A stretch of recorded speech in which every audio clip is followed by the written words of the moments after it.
How to increase max volume on iPhone 16. To increase the maximum volume on your iPhone 16, start by pressing the volume up button on the side of your device and ensuring the silent mode switch is turned off. Next, adjust your audio settings by navigating to Settings, Music, EQ, and selecting the Late Night option, which enhances quieter audio for an overall louder sound. Also, check the volume limit in Settings, Music to ensure the slider is set to the maximum. Disabling sound check in the same menu can help some tracks play louder by removing audio normalization. Additionally, clean your iPhone speakers using a soft brush to remove any debris that might muffle the sound. For headphone users, go to Settings, Sounds and Haptics, Headphone Safety, and either turn off Reduce Loud Sounds or set it to a higher decibel threshold.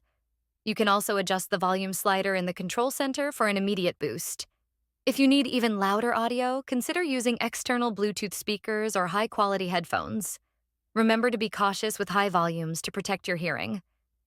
If you found this tutorial helpful, don't forget to hit the like button, subscribe to the channel. Thanks for watching.